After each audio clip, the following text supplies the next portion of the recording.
Ez egy fekete párduc, az a ragadozó, amely 2 évszázada tűnik fel Louisiana vadászainak jelentéseiben.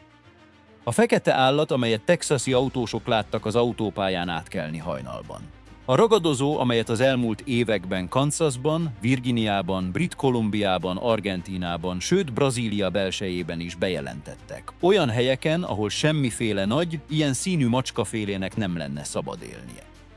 Képe 1000 számra szerepel állami vadállományvédelmi ügynökségeknek benyújtott hivatalos nyilatkozatokban. YouTube-on milliónyi megtekintéssel rendelkező videók tanúskodnak róla. Évtizedes terepi tapasztalattal rendelkező szemtanúk anatómiailag pontos részletességgel írják le. A hosszú és vastag farok, a nesztelen járás, a fényszóró fényében zölden villogó szempár. És fajként nem létezik, amióta az európaiak 500 éve megérkeztek Amerikába, a zoológia egyetlen megerősített melanisztikus puma példányt sem dokumentált. Sem vadon élő állapotban, sem fogságban, sem múzeumokban, sem azok között a több százezer puma között, amelyeket vadászok 5 évszázad során elejtettek, befogtak és kitömtek a kontinensen. Nulla példány. A Föld egyetlen pontján sem, mégis a megfigyelések nem szűnnek meg. Gyűlnek. Olyan térképekre kerülnek fel, amelyek az egész kontinenst lefedik északtól délig. Az a kérdés, amelyre 200 év óta nincs végleges válasz, az amerikai zoológia legegyszerűbb és legnehezebb kérdése. Mit látnak ezek az emberek? A jelenség léptékét kell először megérteni, mert hajlamosak vagyunk tábortűznél mesélt perifériális anekdotaként kezelni. Pedig nem az. Egy Texas Parks and Wildlife Department évente több tucat fekete nagymacska megfigyelésről szóló bejelentést kap. A legtöbb az állam keleti részéről érkezik, a Houston és a Louisiana határ közötti fenyőerdős legelős vidékről. A hivatal a legrészletesebb bejelentéseket kivizsgálja. Rendre nem talál fizikai bizonyítékot egyetlen fekete macska jelenlétére sem. A bejelentések mégis érkeznek tovább. Louisiana a 19. század óta dokumentálja a jelenséget. Chester Moore kutató, a Texas Fish and Game magazin szerkesztője és az amerikai vadvilágról szóló számos könyv szerzője, több mint 20 éve gyűjti a nyilatkozatokat, elmosódott fényképeket és vadászok tanúvallomásait az állam mocsárvidékein. 2024. decemberében publikált következtetése szerint a jelenség valóságos abban az értelemben, hogy van valami, amit az emberek látnak. Az elemzéssel szemben az marad ellenálló, hogy pontosan mi is az a valami. Kentucky, Tennessee, Virginia, a 2 Carolina, mindegyik állam rendelkezik saját, évtizedek alatt felhalmozott adatbázissal a fekete nagymacska megfigyelésekről. Nagy-Britanniában egy párhuzamos jelenség 40 éve produkál fekete pumáról szóló bejelentéseket Devon és Cornwall pusztaságain, olyannyira, hogy létezik egy informális zoológiai kategória ezek jelölésére, Alien Big Cats. Dél-Amerikában, ahol a jaguárok valóban léteznek és valóban lehetnek melanisztikusak, a jaguar ismert elterjedési területén kívüli megfigyelések újabb réteget adnak a térkép összetettségéhez. A meg nem erősített fekete nagymacskák globális jelensége a modern természettudomány egyik legterjedelmesebb és legtartósabban megmagyarázatlan vadvilági megfigyelési rekordja. Annak megértéséhez, hogy miért olyan nehéz megmagyarázni, amit az emberek látni vélnek, le kell bontani azt, amit a legtöbben a fekete macskákról gondolnak, a fekete párduc nem faj. Soha nem is volt az. Ez a köznapi elnevezés 2 nagymacskafaj melanisztikus egyedeire, a leopárdra, Panthera pardus, főleg Ázsiában és Afrikában, valamint a jaguárra, Panthera onca, Közép- és Dél-Amerikában. A melanizmus egy genetikai tulajdonság, amely túlzott melanintermelést okoz a bőrben és a szőrzetben. Leopárdoknál a mutáció recesszív. Jaguároknál domináns, egy melanisztikus jaguár mindkét típusú kölyköt hozhat létre, ha foltos jaguárral párosodik. A normál mintázat rozettái még jelen vannak egy melanisztikus macska szőrzetében. Közvetlen fényben, megfelelő szögből láthatók. Csak gyenge fényviszonyok között tűnnek el teljesen a szőrzet sötétségébe. Észak-Amerikában az egyetlen benszülött nagymacska, amely elméletben mutathat melanizmust, a jaguár. A puma, amelyet a régiótól függően cougarnak, hegyi oroszlánnak vagy floridai párduckának is hívnak, a tavnytól a szürkéig, a vöröstől a barnáig terjedő színváltozatot mutat. Soha nem feketét. Ez nem arról szóló állítás, amit még nem találtak meg. Ez arról szóló állítás, amit a genetika és 5 évszázad megfigyelés biológiailag valószínűtlenné tesz, a gyakorlatilag lehetetlen szintjéig.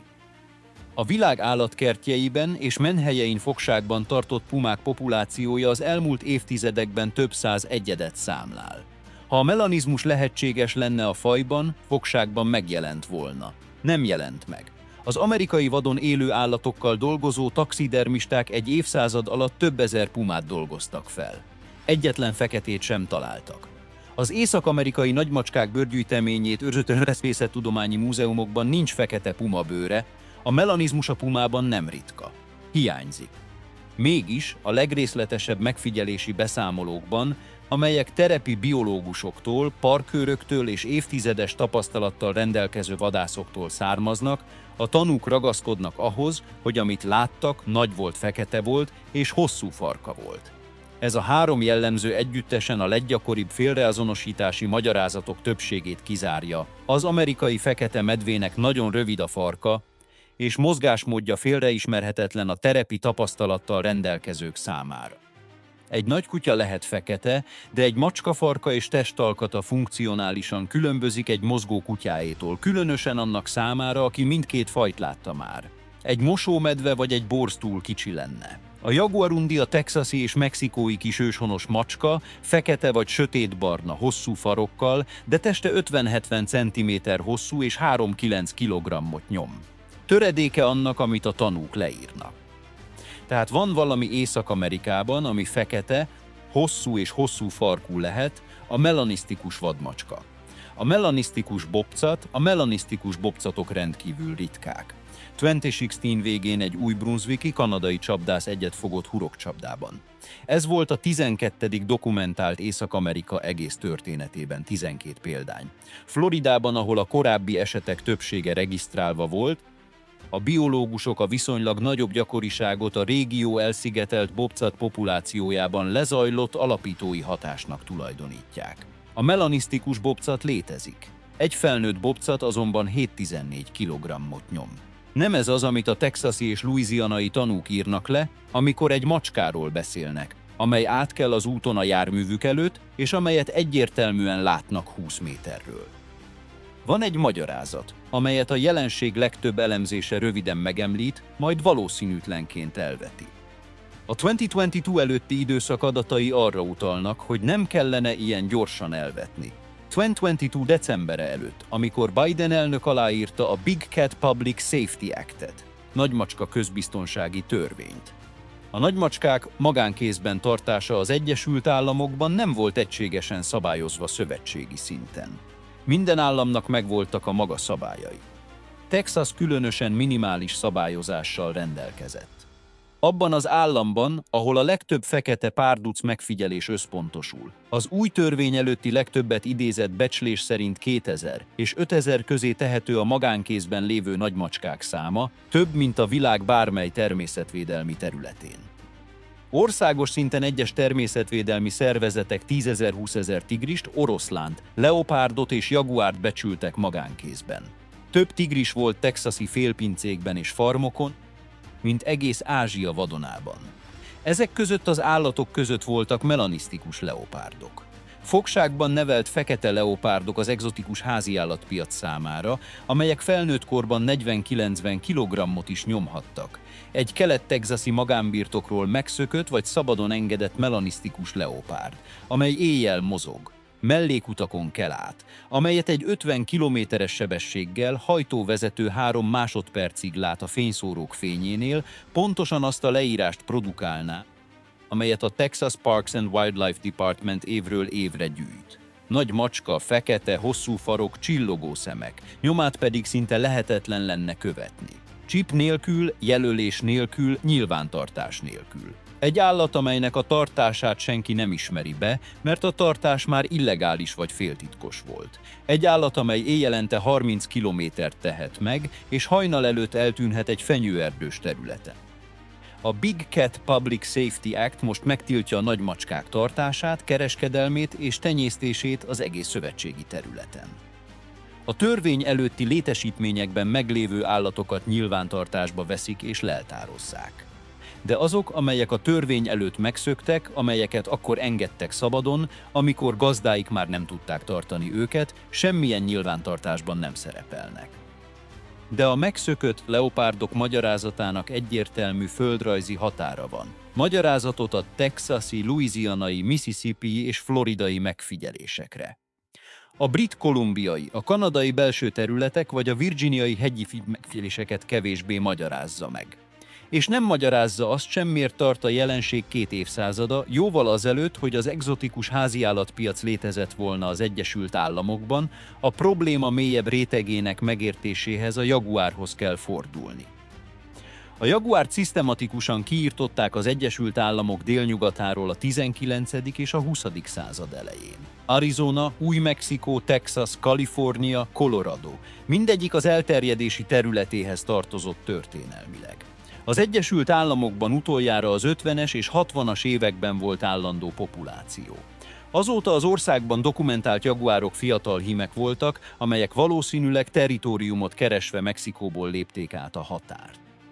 A Macho B nevű jaguár 2004 és 2009 között dokumentálták Arizonában, az első évtizedek óta fényképezett példány volt az országban. Az Eljefe nevű jaguár 2011 és 2015 között szintén Arizonában, a Conservation Catalyst szervezet kamerája követte éveken át. 2023-ban a kutatók által Sombra névvel illetett jaguárt kameracsapdák dokumentálták Arizona délkeleti részén, ezek a jaguárok mind foltosak voltak. A jaguár melanizmusa azonban domináns mutációból ered, ami azt jelenti, hogy ha egy melanisztikus jaguár foltos jaguárral párosodik, a kölykök hozzávetőleg fele melanisztikus lesz. Dél-Amerika egyes régióiban, például a brazil Amazonas egyes részein a melanisztikus jaguárok aránya a helyi populáció 10%-át vagy többet is elérheti. 2025. augusztusában az East Angliai Egyetem kutatói és brazil munkatársaik az Ecology and Evolution folyóiratban közzétették a melanisztikus és foltos jaguár vadon élő párzásának első megerősített képeit az amazonasi medencéből. A melanizmus jelen van a jaguárban, domináns módon öröklődik, és a jaguár egyre inkább visszatér Észak-Mexikóba. A Sonora és Arizona közötti határon jelenleg az évtizedek óta regisztrált legmagasabb jaguársűrűség figyelhető meg a térségben. Biológiailag lehetséges, hogy ezek között a jaguárok között vannak melanisztikus egyedek, amelyeket az amerikai oldalon még nem rögzítettek kameracsapdák. Lehetséges, hogy egy melanisztikus jaguár éjjel Texas vagy Új-Mexikó felé kell át, egy autós röviden megpillantja, anélkül, hogy egyetlen kameracsapda is megörökítené. A valószínűsége nem magas, de nem is nulla. Az érzékelés biológiája egy olyan komplexitási réteget ad hozzá, amelyet egyetlen becsületes elemzés sem hagyhat figyelmen kívül. Az emberek rendszeresen rosszul becsülik meg a mozgó tárgyak méretét gyenge fényviszonyok között, különösen ha a tárgy sötét színű. Egy sötét állat sötét háttér előtt kevesebb kontrasztot produkál, mint egy világos, ami megnehezíti a vizuális rendszer számára a valós távolság kalibrálását. 30 méternyire érzékelt állat valójában 50 méternyire lehet, ami lényegesen eltúlzott méretbecslést eredményez. Az észlelési pszichológia különböző fényviszonyok mellett végzett kísérletei macska sziluettekkel következetesen kimutatták, hogy a speciális képzés nélküli megfigyelők 30-50%-kal túlbecsülik a sötét sziluetteket. Egy melanisztikus bobcat, amely 12 kg-ot nyom és 70 cm-es testméretű, 40 méterről éjjel megfigyelt személy által, aki arra számít, hogy egy nagy házimacskat lát, szubjektíven sokkal nagyobb állatnak látszhat. A hatás valós és jelentős. A megfigyelések egy lényeges részét magyarázza, de nem magyaráz meg minden. És van még valami az egyenletben, amit az önmagában vett vizuális érzékelés nem tud megoldani, a jelenség földrajzi tartósága, a kelet-texasi fekete nagymacska megfigyelések nem véletlenszerűen oszlanak el a térképen. Meghatározott zónákban összpontosulnak, amelyek évek vagy évtizedek alatt több, különböző tanúktól érkező megfigyelést produkálnak. Ez a földrajzi koncentráció arra utal, hogy van valami ezeken a területeken, ami ismétlődően előidézi őket. Lehet ez egy olyan élőhely, amely bizonyos állatok megjelenésének kedvez. Lehet átjáró útvonal a rejtőzve mozgó fauna számára. Lehet olyan kulturális elvárás, amely szűrőként működik bármely nagy sötét állat értelmezésekor, amelyet a vidék lakói a terepen megpillantanak. A három tényező valószínűleg egyszerre van jelen. A kérdés az, hogy melyik nyom a legtöbbet az egyes esetekben. A kutató, aki a legszisztematikusabban próbálta meg ezeket a rétegeket szétválasztani az amerikai kontextusban, ismét Chester Moore, akinek 20 éves kutatása az Egyesült Államok délkeleti részén arra a hipotézisre vezette, amelyet Black Longtail elméletnek nevez. Annak az elképzelésnek, hogy a délkeleti megfigyelések jelentős része jaguarundikat takar, a Mexikóból és Texasból származó kis őshonos macskát, amelynek elterjedési területe valószínűleg messzebbre nyúlik északra, mint amit a hivatalos nyilvántartás elismer, és amelyeket olyan körülmények között figyelnek meg, amelyek torzítják a méret érzékelését. A felnőtt jaguarundi egyenletesen sötét, szinte fekete lehet, viszonylag hosszú farokkal és megnyúlt testtel, ami mozgás közben és távolról inkább menyétfélére vagy közepes méretű macskára emlékeztet, mint egy macskafélére. Rövid és távolból történő megfigyelés közben azzal az adrenalinlökéssel, amelyet az váltja ki, hogy az ember valami váratlanra bukkan a terepen, a megfigyelő kategorizációs rendszere aktiválhatja a nagy sötét macska mentális sémát, mielőtt az agy feldolgozná az állat tényleges méretét. Moore úgy véli, hogy ez magyarázza a régió megfigyeléseinek többségét. De nem minden. És becsületesen elismeri ezt a határt, ezzel párhuzamosan a Texas és a szomszédos államok hatalmas magángyűjteményeiből megszökött leopárdok kérdése, Moore és a jelenséget kutató más kutatók szerint lényegesen alulbecsült a hivatalos elemzésekben. A Texas állam területén magánkézben megfordult melanisztikus leopárdok száma az elmúlt 50 évben a kutató szavaival lehetetlen számszerűsíteni, mert senki nem jegyezte fel, amikor még lehetőség lett volna rá. A probléma jelenlegi állása a következőképpen írható le: van egy magyarázat, amely a megfigyelések többségét megoldja. Az érzékelési torzítás, az ismert állatok félreazonosítása gyenge megfigyelési körülmények között, valamint a fekete macska kulturális elvárásának szűrőként való jelenléte kombinációja. Van egy magyarázat, amely kisebb, de jelentős részüket oldja meg, különösen a legújabbakat és a délkeletiekét. Melanisztikus leopárdok jelenléte, amelyek magángyűjteményekből szöktek meg vagy szabadultak el, mielőtt a 2022-es szövetségi szabályozás megváltoztatta volna a helyzetet. Van egy magyarázat, amely a legrezonanciásabb és legtartósabb megfigyeléseket oldhatja meg a jaguár történelmi elterjedési területein. Melanisztikus egyedek, amelyek a jaguár terjeszkedő elterjedési területével követik annak mozgását Mexikóból észak felé, az amerikai határ túloldalán még dokumentálatlanul. És van a megfigyelések egy töredéke, a legkisebb és a legnehezebben kategorizálható, amelyet egyik fenti magyarázat sem fed le teljes mértékben. Kifogástalan hitelességű megfigyelők vallomásai olyan területeken, ahol egyik három hipotézis sem érvényes földrajzilag, olyan állatokat írva le, amelyek jellemzői egyik ismert jelöltre sem illenek.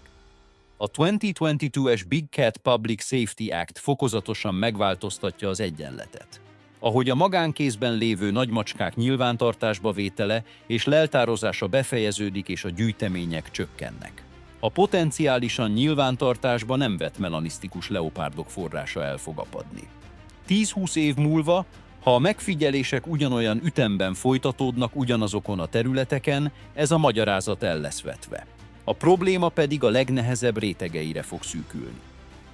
A jaguár észak-mexikói visszatérése, ha folytatódik, előbb-utóbb létrehozza az Egyesült Államokban melanisztikus jaguárról készült első megerősített fotódokumentációt. Amikor ez megtörténik, az elmúlt 2 évszázad délnyugati megfigyeléseinek egy része konkrét biológiai választ kap. Ami ezután megmarad, továbbra is a modern amerikai fauna legrejtélyesebb rejtélye marad. Hajnali 3:17-kor a Texasi Hill Countryben a Texas A&M Natural Resources Institute csapat által felszerelt kameracsapda aktiválódik. A hőérzékelő egy testmelegen mozgó tárgyat rögzít a képkivágáson áthaladva. Az expozíció 1,3 másodpercig tart. Az infravörös kép egy megnyúlt, hosszú farkú sziluettet kap el, amely 2 cédrus között mozog. A csapat besorolási algoritmusa megpróbál fajt hozzárendelni. A válasz nem meghatározható. A kutatók a következő héten letöltik a képet. Nézik. Nagyítják. Összehasonlítják az ismert sziluettet tartalmazó könyvtárral, a kép 2 heti elemzés után is meghatározatlan marad. Nem medve, nem kutya, nem szarvas. A farka nem illik ahhoz, aminek lennie kellene, az intézet digitális archívumában, az ugyanazon a területen az elmúlt 12 évből összegyűlt 847 korábbi megfigyelés mellett a képet nyilvántartási számmal és egy megjegyzéssel katalogizálják, amelyet a technikusok ugyanazzal a mondattal írnak, amelyet egy évtizede írnak az ilyen típusú fájlokhoz. Faj nem megerősített.